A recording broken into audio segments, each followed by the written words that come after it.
রান্নাঘরের ধোঁয়া, কাঠের আগুন আর ঘন্টার পর ঘন্টা হাঁড়ি নেড়ে রান্না। ঊনবিংশ শতাব্দীর বাংলা ঘর সংসারের নিত্যদিনের ছবি ছিল এটাই। কিন্তু জানেন কি, রান্নাঘরের এই সমস্যা থেকে মুক্তি দিতেই উদ্ভাবিত হয়েছিল এমন এক সরঞ্জাম, যা আধুনিক প্রেসার কুকারের আগমনী বার্তা হয়ে দাঁড়িয়েছিল। একজন মানুষ, ডাক্তার, শিক্ষক, বিজ্ঞানমনস্ক গবেষক, সমাজসেবক, আবার একই সঙ্গে দেশপ্রেমিক। শোনা যায়, পুরীর জগন্নাথ মন্দিরের রান্নাঘর দেখে তার মাথায় খেলে যায় এক দারুণ আইডিয়া। সেই আইডিয়া থেকেই জন্ম নেয় যুগান্তকারী ইকমিক কুকার। সারা কলকাতায় ঝড় তুলে দেয়া সেই কুকারের আবিষ্কারক ছিলেন ইন্দুমাধব মল্লিক, জনপ্রিয় অভিনেতা রঞ্জিত মল্লিকের দাদু। ইন্দুমাধব মল্লিক রোগী দেখতেন, ক্লাস নিতেন, ভ্রমণ কাহিনী লিখতেন, দেশের স্বাস্থ্য ব্যবস্থা উন্নত করার স্বপ্ন দেখতেন এবং প্রয়োজনে গোপনে বিপ্লবীর ক্ষতও সেলাই করতেন। এমন মানুষের গল্প আজ কতটাই না বিস্তৃত। চলুন আজ আমরা ফিরে যাই বাংলার সেই মেধা, উদ্ভাবন আর আত্মত্যাগের অধ্যায়, যেখানে এক মানুষের জীবন দেখিয়ে দেয় প্রতিভা কখনো একখানা খাতে আটকে থাকে না। এই ভিডিওতে আপনাকে জানাবো ইন্দুমাধব মল্লিকের অজানা কাহিনী, তার সংগ্রাম, তার আবিষ্কার, তার মানবিকতা এবং তার অসাধারণ বহুমুখী প্রতিভার গল্প। ঊনবিংশ শতাব্দীতে বাড়ির হেঁসেলে কাঠ, কয়লা আর গুল দিয়ে উনুনে রান্না করার কষ্ট থেকে মুক্তি দিতে ইকমিক কুকার উদ্ভাবন করে সাড়া ফেলে দেন ইন্দুমাধব মল্লিক। ভারতীয় উপমহাদেশে ব্যাপক জনপ্রিয় হয় ইকমিক কুকার। পেশায় ডাক্তারি করলেও আইন ও দর্শন বিষয়েও তার পড়াশোনা ছিল। জনশ্রুতি অনুযায়ী দেওঘরে বোমা বিস্ফোরণে আহত বিপ্লবী উল্লাসকর দত্তকে তিনিই চিকিৎসা করেছিলেন। একাধারে ডাক্তার, আইন বিশেষজ্ঞ, সমাজসেবী এবং দেশপ্রেমিক ইন্দুমাধব মল্লিক বাঙালি উদ্ভাবকের ইতিহাসে এক বিস্মৃত প্রায় নাম। 1869 সালের 4 ডিসেম্বর পশ্চিমবঙ্গের হুগলি জেলার গুপ্তিপাড়ায় এক বৈদ্য ব্রাহ্মণ পরিবারে ইন্দুমাধব মল্লিকের জন্ম হয়। তার বাবার নাম রাধা গোবিন্দ মল্লিক এবং মায়ের নাম কালী কামিনী দেবী।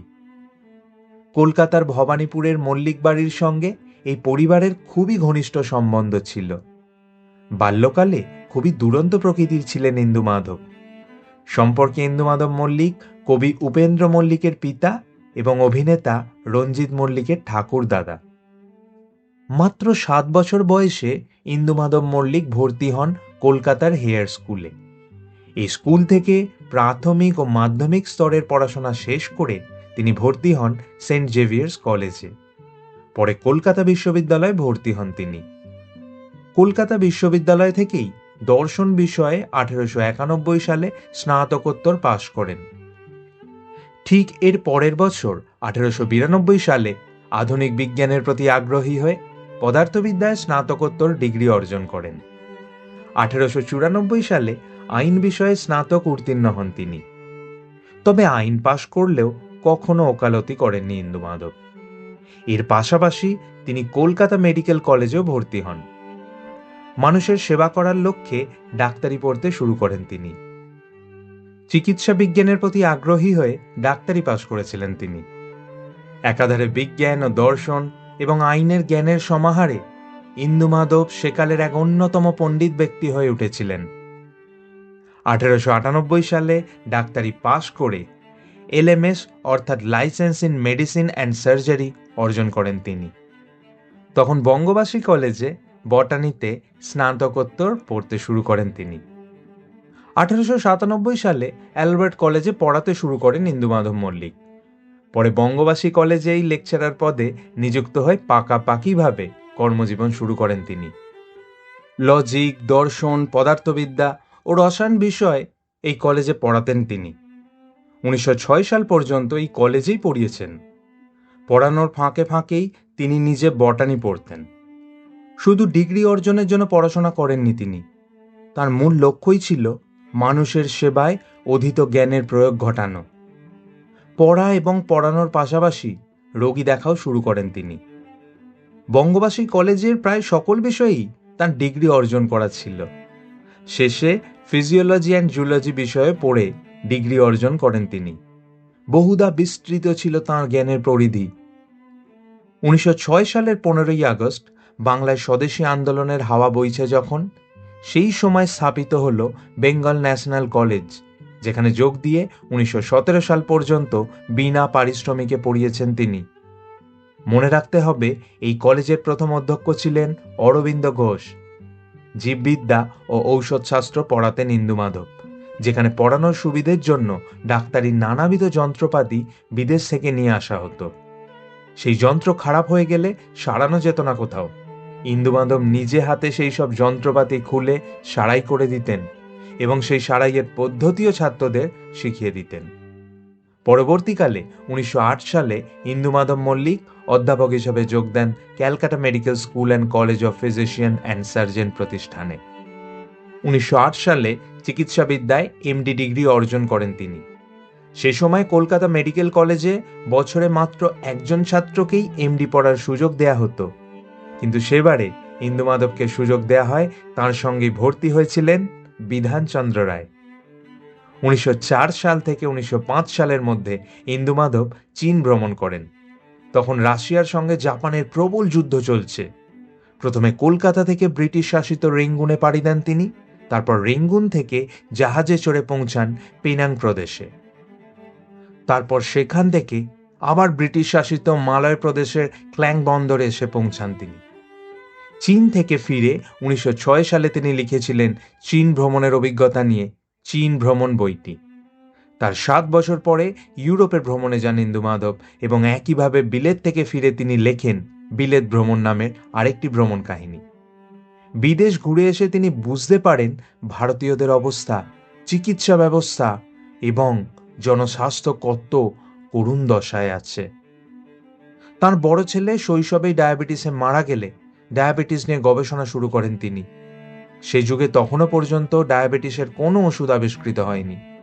তার নিজের গবেষণাগারেই তিনি পরীক্ষা নিরীক্ষা চালাতেন। আর্থিক দৈন্যে ভোগা সমাজে কম দামে পুষ্টিকর খাবারের উপরই বেশি জোর দিতেন তিনি। ওষুধের পাশাপাশি পথ্যের উপরেও গুরুত্ব আরোপ করেন ইন্দুমাধব মল্লিক।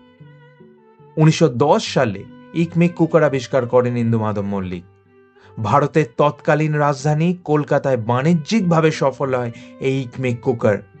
এর মধ্যে একটা বড় সিলিন্ডার থাকতো এবং থাকতো একটা ক্যারিয়ার। সিলিন্ডারে জল দিয়ে আগুনের ওপর বসানো হতো।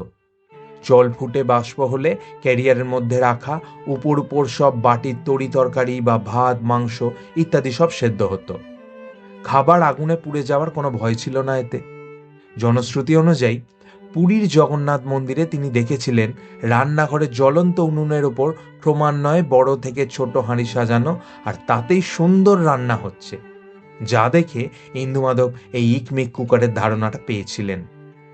এতে একদিকে যেমন জ্বালানিও সাশ্রয় হয়, তেমনি অনেক কম সময়ে নিরাপদে রান্নাও হয়ে যায়। আজকের প্রেসার কুকারের পূর্বসূরি বলা চলে এই ইকমিক কুকারকে। ইকমিক নামটির মধ্যে ইকোনমিক এবং হাইজিনিক এই দুটি শব্দের অপভ্রংশ জুড়ে আছে। দেওঘরে আলিপুরের বাড়িতে তৈরি বোমা ফাটানোর পর গুরুতরভাবে বিস্ফোরণে আহত হলে গোপনে বিপ্লবী উল্লাসকর দত্তের চিকিৎসা করেছিলেন তিনি। বাংলার বিপ্লবী আন্দোলনের পক্ষে তার যথেষ্ট সহানুভূতি ছিল। 1917 সালের 8ই মে ইন্দুমাধব মল্লিকের মৃত্যু হয়। ভিডিওটি ভালো লাগলে লাইক এবং শেয়ার করবেন। কেন করবেন? কারণ সব বাংলায় গত প্রায় 10 বছর ধরে বাংলা ভাষায় সঠিক ও নিরপেক্ষ তথ্যভাণ্ডার গড়ে তুলতে আপ্রাণ চেষ্টা করছে। সস্তায় জনপ্রিয় হওয়ার মতো ভিডিও সব বাংলায় বানায় না। অনেক পড়াশোনা করে বাঙালির জন্য বানায় এই সমস্ত ভিডিও। আগামী প্রজন্মের জন্য বাংলা ভাষাকে বাঁচিয়ে রাখার জন্য এই ধরনের কাজে আপনার একটি লাইক ও শেয়ার মূল্যবান। কারণ এভাবেই আমরা প্রমাণ করতে পারি সস্তার জনপ্রিয়তা নয়, বাঙালি সুস্থ সংস্কৃতির পাশে চিরকাল ছিল, আছে, থাকবে।